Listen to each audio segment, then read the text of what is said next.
Ce podcast vous est présenté par Occultis sous paillasson. Bienvenue dans Les Étoiles seront cruelles, un podcast d'actual play se déroulant dans l'univers de l'appel de Cthulhu. Certains thèmes évoqués peuvent heurter la sensibilité de nos auditeurs.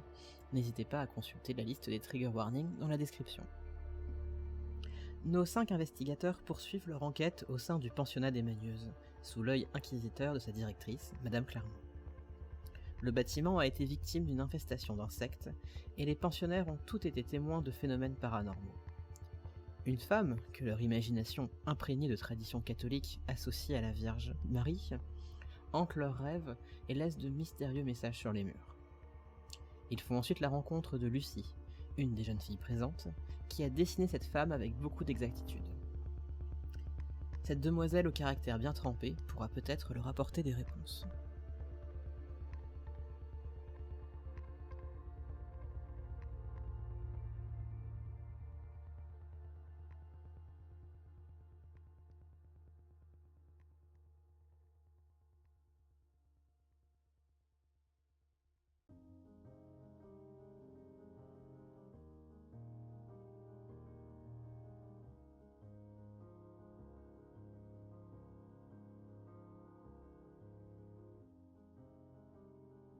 Après cette petite scène au milieu de la cour de l'hospice, rapidement, vu que c'est la fin des confrontations et qu'il n'y a plus de bagarre à regarder, les jeunes pensionnaires vont retourner à leurs activités, puisque certaines soit ont cours, soit ont des tâches ménagères à effectuer.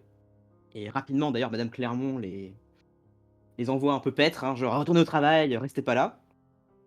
Et elle vous jette un regard courroucé, hein, clairement ça l'a fortement contrarié que vous remettiez en cause son jugement devant toutes ces pensionnaires.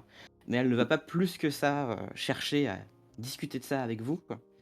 Et elle regarde Lucie et elle lui fait savoir que pour la soirée, elle sera de corvée patate et de corvée vaisselle. Lucie ravale les bons mots qu'elle a pour elle, avec une grimace un peu de frustration, de dégoût et de colère mélangée. Et elle regarde partir la directrice avec un œil mauvais. Elle fixe le médaillon doré qui pend toujours à la main de Madame Clermont. Elle a les poings serrés.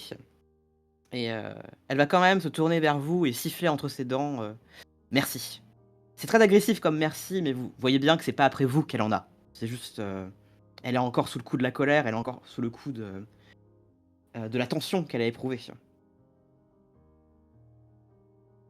Et vous voilà seul avec elle. T'en fais pas, ça ira mieux dans quelques années. De toute façon, je compte pas rester ici dans ce trou à rats. Et tu comptes aller où? Je me débrouillerai. Tout sera mieux qu'ici. Ça dépend. Bon, moi j'ai des patates à aller éplucher, donc à part si vous avez besoin de quelque chose.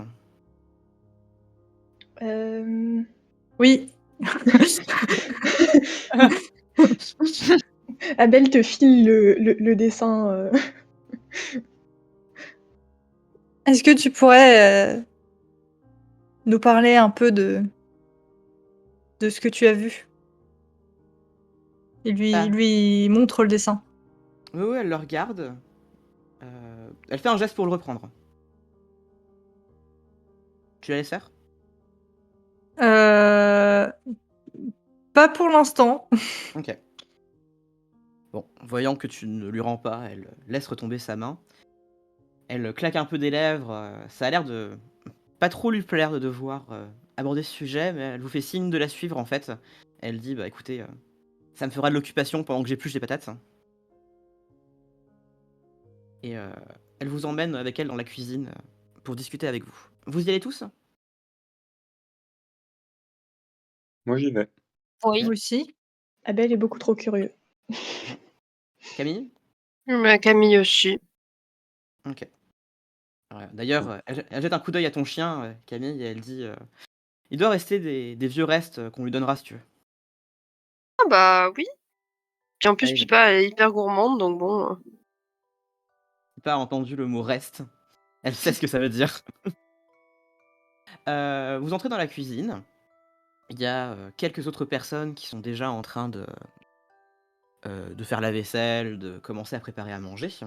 il y a quand même 20 jeunes filles dans la fleur de l'âge à nourrir, donc il y a quand même beaucoup de choses à faire. Lucie va s'installer à la table de travail la plus éloignée du reste de ses congénères, et aucune ne va venir l'accueillir ou venir faire la discussion avec elle. Elle attrape une planche à découper, des patates, commence à les éplucher, à les découper, et elle vous demande, bah du coup, qu'est-ce que vous voulez savoir? Eh bien, qu'est-ce que tu as vu exactement? Tu as vu ça dans tes rêves? Il remontre le dessin. Ouais, ouais, comme tout le monde. Tu peux nous en dire plus? Bah, c'est un rêve, quoi. Heu, Elle hésite un peu, puis elle dit,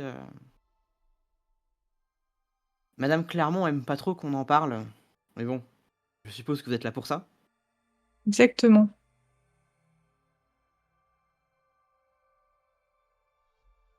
Je On l'a toutes vue, la même nuit. Certaines l'ont vue plus que d'autres.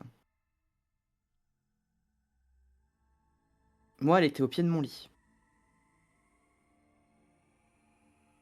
Et elle te parlait ou te montrait quelque chose? Je m'en souviens pas. Frédéric attrape, un couteau et aide à éplucher les pommes de terre. Elle apprécie. Camille a fait exactement la même chose.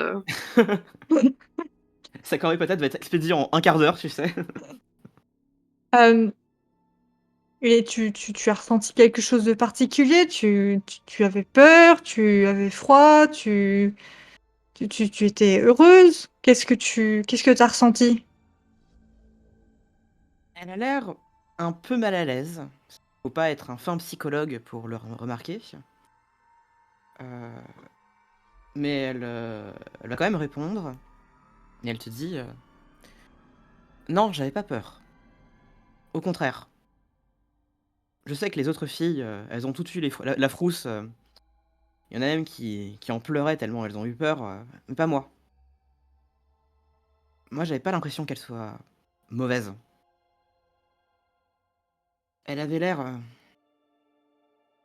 triste. Ouais, ouais, elle avait l'air triste. Vous croyez que c'est un fantôme?» Bah, je ne sais pas. Et il Ah, regarde ses compagnons. Daniela fait un petit rire très serré.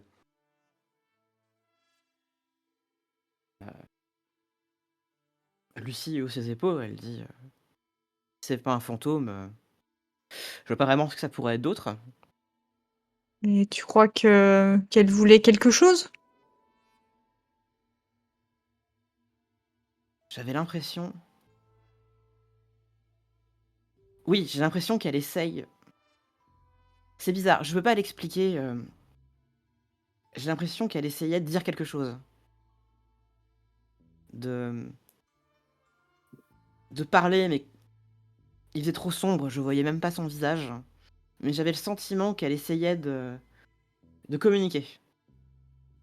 Après, c'est ma version. Et quand je l'ai vue, j'ai eu envie de l'aider. Et après, elle a disparu.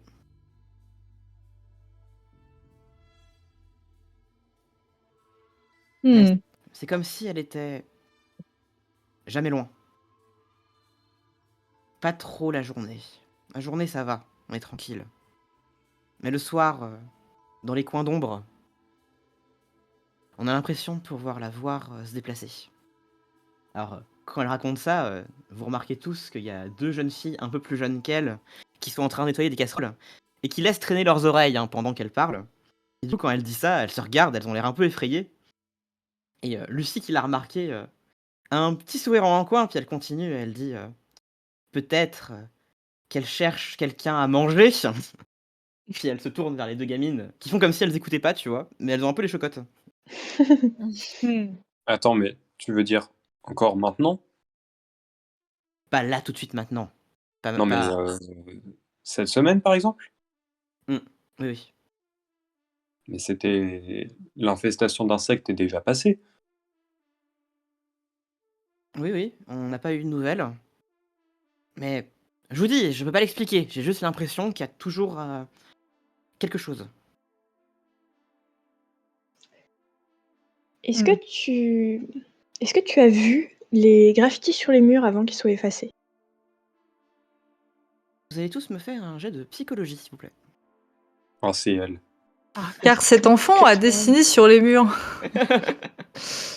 Alors, je ne me rappelle plus c'est où. Ah, c'est là. J'ai rien dit.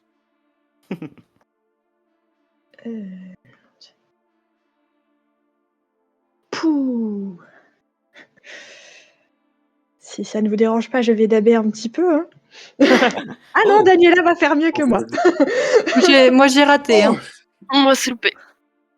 c'est Daniela qui dab. Voilà, Daniela. Daniela, elle monte sur la table et elle dab. Ah.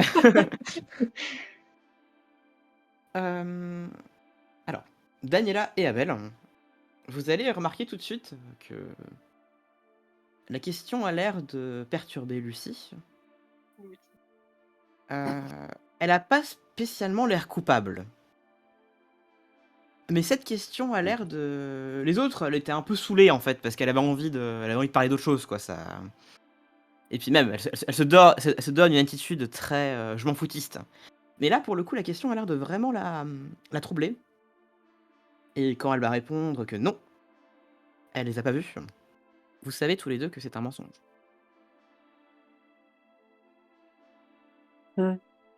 Abel est un peu embêté parce que disons que les relations sociales, c'est pas sa comfort zone. Et en même temps, c'est vraiment important quand même. Donc, il est vraiment tout gentil, tel le Abel qu'il est, mais il dit, tu sais, nous on s'en fiche de savoir qui les a fait. C'est pas moi? On veut juste Est-ce que c'est vrai? savoir ce que c'était. Elle vous regarde un peu tour à tour. Elle te regarde, Daniela, elle dit non, mais c'est pas moi. Est-ce qu'elle ment? Non. Elle a l'air indignée en fait. Non, mais on ne veut pas savoir. Je regarde Que un ce- peu autour s'il y a encore les autres qui écoutent. Non, les filles sont parties. Que ce soit Ok. toi ou une autre, on veut juste savoir à quoi ça ressemblait. Quand est-ce que tu les as vus? Vous gardez ça pour vous. Hein. Bien sûr. En fait, je suis la première à les avoir vus. Mais j'ai rien dit parce que normalement, à cette heure-là, j'étais censé être dans ma chambre. Est-ce Et, que tu pourrais nous les dessiner? Non. C'était compliqué comme dessin. C'était pas vraiment des lettres. C'était pas... C'était bizarre. C'était étrange. Elle s'agite un peu sur sa chaise. Peux Elle a nous, arrêté de couper les patates et là, elle joue avec le couteau. Elle met des petits à-coups sur la planche à découper. tu peux nous raconter, tu peux commencer par nous raconter dans quelles circonstances tu les as vus. On dira rien, promis. Je regarde les autres pour voir s'ils sont d'accord. Abel hoche la Oui. tête. Vous m'avez promis.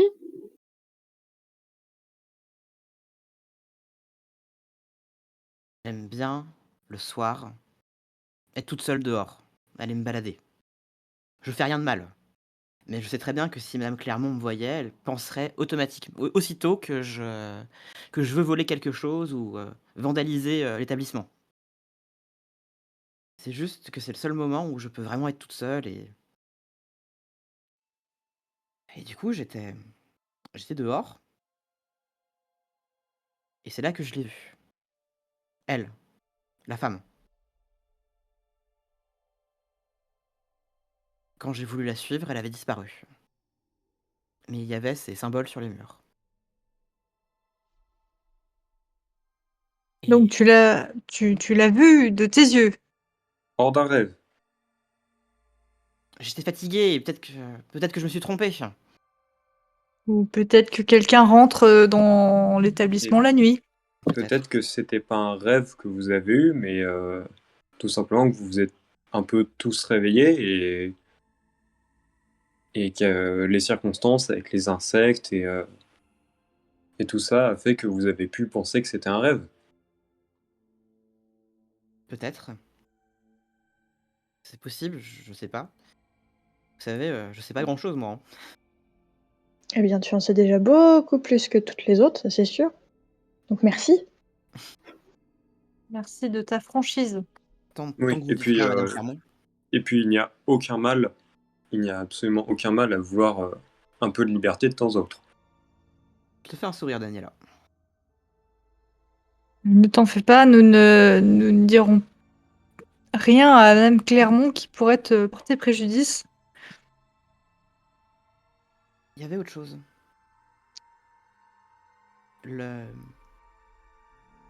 C'était... Je sais pas avec quoi c'était dessiné. Comment ça? C'était pas de la peinture. Mais c'était pas non plus de la craie. C'était poisseux, noirâtre. Comme du goudron. Comme du sang?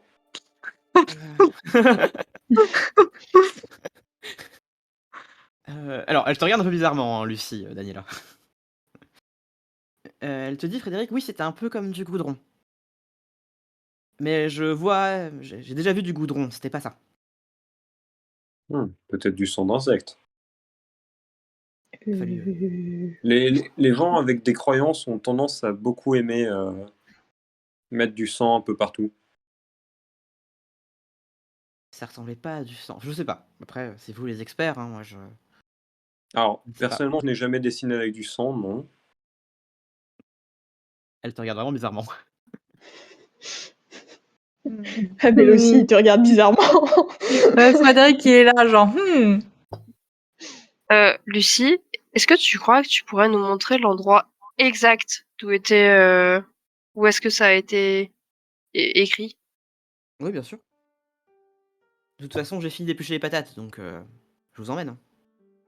Est-ce que, comme elle avait arrêté d'éplucher les patates, c'est les autres qui ont fini d'éplucher en fait?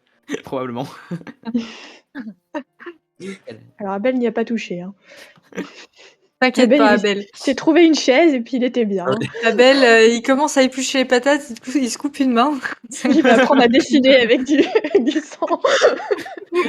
Clairement, si un jour Abel épluche et coupe des patates, je lui fais un jet de dextérité pour voir quel doigt il se coupe, tu vois. Sur un échec critique, la jambe. Non, un œil. Ah, mais... Donc elle va mettre les morceaux de patates dans une grande casserole, les mettre à mijoter et vous emmener avec elle.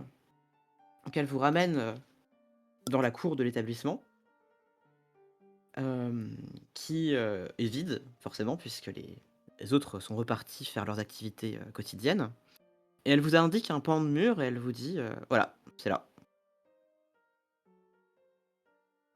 Ben, Camille va s'approcher et va regarder s'il trouve le truc qu'elle a décrit. Non, tout Quelque était chose nettoyé. qui s'y approche. Ça a été nettoyé. Même par terre? Oui, oui, tout. Ouais, mais D'ailleurs- quand tu dis nettoyer, parce que ça dépend de comment est le mur et de quelle était la substance. Mais par exemple, parfois tu nettoies quelque chose et c'est plus propre en dessous de l'endroit où quelque chose était dessiné, ou alors ça a laissé des marques ou des trucs comme ça. C'est ça Ouais. que Abel va aller chercher. Non, c'est un mur en pierre. Ouais. Je vous le dis, c'est un mur en C'est pierre. dommage. Cela dit, Lucie vous fait la remarque que c'était très facile à nettoyer. C'est Pas parti super difficile. facilement? Non, très facile. Ah! C'est parti en un coup d'eau en fait. Ah, donc c'était pas du sang. Vous êtes étrange, madame. Non, je suis médecin. Lucie te regarde en haussant un sourcil, elle fait y a des femmes médecins? Oui. Elle a un sourire un peu forcé et elle dit oui. Oui, il y a des femmes médecins de nos jours, car nous ne sommes plus à la préhistoire. Rien ne dit qu'à la préhistoire, il n'y avait pas de femmes médecins. Pardon, excusez-moi.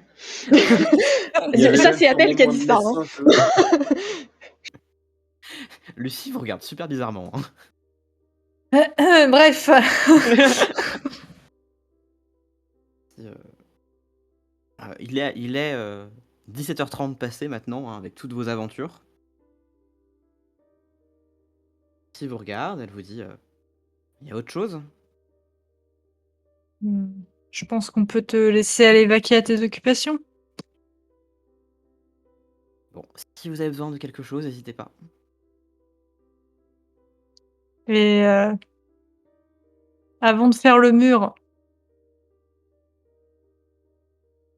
hésite pas toi si tu as besoin de quelque chose. Au début, elle commençait un peu à rentrer la tête dans ses épaules. Mais à la fin de ta phrase, elle te regarde, elle te fait un sourire très éclatant. Et c'est vrai que quand elle se débarrasse de sa méfiance et de son côté un peu renfrogné, elle est très, très mignonne, elle a l'air très, très gentille, en fait. Ah. Elle a un petit sourire lumineux. Et elle vous dit: «Eh ben, moi je vous souhaite bonne chance pour votre chasse aux fantômes». Pour l'instant, on est plutôt sur la piste d'un intrus, mais Et elle vous dit que de toute façon, elle doit y aller là. Il est l'heure pour elle d'aller faire des tâches ménagères. Et Yes. elle va repartir. Elle aura d'ailleurs oublié de récupérer son dessin. Vous l'avez toujours. Ah, bah c'est con parce que Frédéric l'aurait rendu. non, mais il faut garder les. Il faut garder Ah les bah, preuves. si elle a oublié, Frédéric aura oublié aussi, hein, vous en faites pas. On a toujours les preuves avec nous du coup. Il est 17h30. Les gens de l'hospice sont occupés avec leurs tâches. Madame Claremont est dans son bureau. Vous voyez de temps en temps des gamines qui passent. Les cours de la journée sont arrêtés. Maintenant, il y a celles qui continuent de faire le repas. Celles qui sont parties à la laverie parce qu'en fait, beaucoup de ces enfants travaillent dans cette laverie pour se faire un petit peu d'argent. En prévision du moment où elles prendront leur grand départ pour aller se marier. Et travailler à la laverie. Yes. D'autres font des travaux de couture. Vous avez un peu le champ libre. Qu'est-ce que vous allez faire? C'est un peu le pôle emploi du XXe siècle.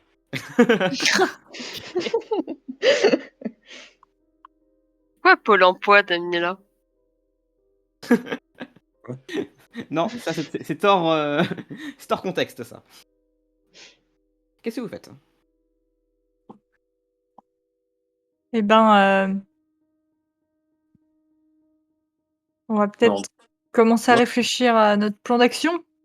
Ouais, moi, je comptais demander aux autres ce qu'ils pensaient avoir remarqué, s'ils avaient remarqué des choses qui pourraient nous avoir échappé. Alors, je n'y connais rien. Mais si quelqu'un s'est introduit par effraction dans un bâtiment, ça devrait laisser des traces, non? Bien, malheureusement, pas forcément. Pas forcément, hein. Ah. Bah, ça dépend si la personne a la clé déjà. Mais dans ce cas, ce serait intéressant de savoir qui a les clés. Ça peut être une personne qui connaît très bien le bâtiment. Ouais. Ou une ancienne pensionnaire. Ah, intéressant, j'avais pas pensé ça. On pourrait penser qu'après après avoir quitté ces lieux, personne ne voudrait y revenir. C'est vrai. Parfois, c'est pas si simple. Et est-ce qu'on a vérifié s'il y avait eu des morts dans le bâtiment? Vous ne considérez quand même pas l'hypothèse du fantôme, Camille. Bah si.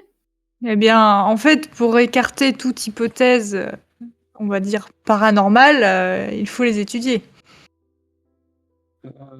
Donc, logiquement, il nous faudrait un historique du bâtiment, essayer de voir si on peut mettre la main sur une liste des occupantes et des anciennes occupantes. Et je sais pas. Mais il faudrait peut-être demander à Madame Clermont. Bien sûr, ce sera notre première. C'est à elle qu'il faut demander. Peut-être pas moi, du coup, parce que je crois que j'ai perdu des points avec cette dame. Frédéric a un rire gêné. Peut-être qu'en ayant tenté de soigner les deux féroces pensionnaires, ça m'a peut-être fait gagner des points que vous avez perdus. Peut-être. Ça fait rire Frédéric. il faudrait aussi qu'on puisse rester là ce soir. Si on pouvait prendre en flagrant délit l'intrus, ce serait l'idéal. Oui, je suis Restez d'accord. là ce soir. Il Oui. faudrait passer une nuit. D'accord. Après, Abel, il n'est pas forcément convaincu. oui, voilà, Certains après, d'entre nous peuvent retourner à l'hôtel. exactement. Si tu veux aller à l'hôtel, Abel, pas de souci. Non, mais je vais faire comme vous. Oui, Oui, la enfin. petite goutte de sueur là, qui dégouline de Ouais, la ouais. d'Abel. Ouais, un peu. Vraiment, je ne veux pas. Et puis, je ne me permettrai pas, mais si vous pensez qu'il vaut mieux que vous soyez à l'hôtel plutôt qu'ici, peut-être qu'il y a un fondement à cette pensée. Peut-être que vraiment, il vaut mieux que vous restiez à l'hôtel. En tout cas, Abel va tenter une pirouette. Hein. Il va donc dire, mais je suis peut-être mal renseignée, mais un établissement pour femmes, c'est quand même peut-être pas une très bonne idée que un groupe principalement composé d'hommes reste là la nuit. Ce serait peut-être très mal vu, non? Mais on va J'y pas avais laisser pas pensé. Daniela toute seule. Enfin, Ce qui pose problème, c'est qu'il y a un intrus qui rentre dans le bâtiment la nuit, alors qu'il y a des enfants qui dorment. C'est un plus gros problème qu'un groupe d'investigateurs dans le bâtiment la nuit. Après, et peut-être Daniela, peut-être que si on est par exemple, déjà, je pense que ma présence ne sera sûrement pas un problème, mais peut-être que juste une ou deux autres personnes, ça peut aller. Et Camille, je pense que ça va être difficile de justifier la présence d'une personne qui a à peu près leur âge. Ouais, non, là, Madame Clermont, elle aura des sueurs froides là. Camille ne voit pas le problème. Donc on va demander à Mme Clermont combien de personnes peuvent rester cette nuit et ça réglera le problème. Après, on peut être disséminé, c'est-à-dire que si on part sur la théorie de l'intrusion, c'est plutôt au niveau des entrées du bâtiment. Ça veut pas dire forcément être dans les chambres. Et Bien sinon, sûr. Daniela peut être du côté des chambres, si c'est plus acceptable, et nous tous rester plutôt autour. C'est à voir. Mais de ce que j'ai vu, je pense qu'il faut au moins, de ce que j'ai vu, je pense qu'il faut au moins qu'il y ait moi et Frédéric, et les autres, c'est du bonus. Qui serait grandement apprécié vu qu'il y a potentiellement plusieurs entrées au bâtiment. Mmh. Oui, on peut aussi garder les portes. Si nous allions voir Madame Clermont.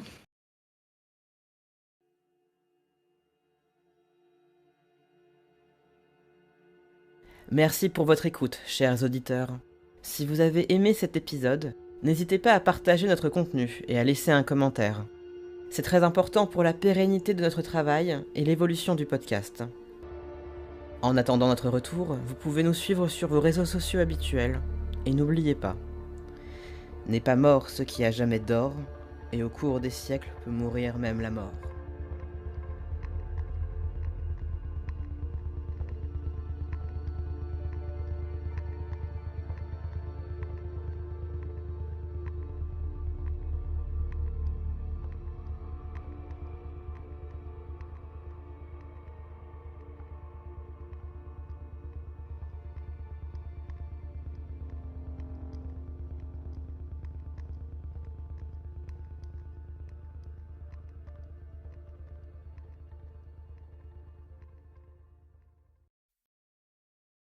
Le patient, âgé de 10 ans et demi au moment de l'entrevue, ne présentait au premier abord aucun symptôme physique ou psychologique évident, si ce n'est un léger sous-poids. Bien qu'intimidé par ma présence, il répondit avec cohérence et intelligence à mes questions, faisant montre d'une certaine maturité pour son âge. L'examen médical s'est révélé infructueux, car en dehors de sa faiblesse de corps liée à son manque d'exercice, il était en parfaite santé.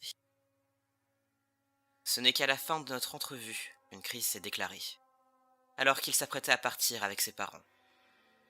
Il s'est plaint brièvement de fourmillements dans les extrémités, avant de s'effondrer dans mes bras. Sa mère a dû être escortée hors du cabinet. tandis que je tentais d'apporter mon secours à son fils. Pendant 1 minute environ, le patient a convulsé avec tant de violence qu'il me fallut l'aide de 2 collègues pour le contenir. La crise était conforme au diagnostic d'épilepsie posé par mon collègue à Caen. Mais lorsque les crispations furent terminées, il ne regagna pas conscience tout de suite, et je fus témoin d'un phénomène inédit.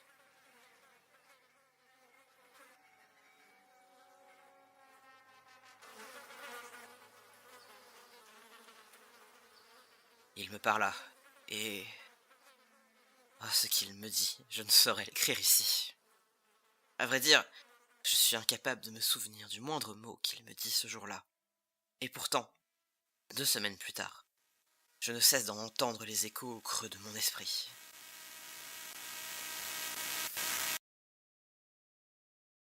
Lorsque le père revint, je lui conseillai de s'adresser à mes collègues de l'asile d'Évreux, afin de traiter le mal qui assaillait son fils. Il a néanmoins décidé de ne pas donner suite à mon conseil.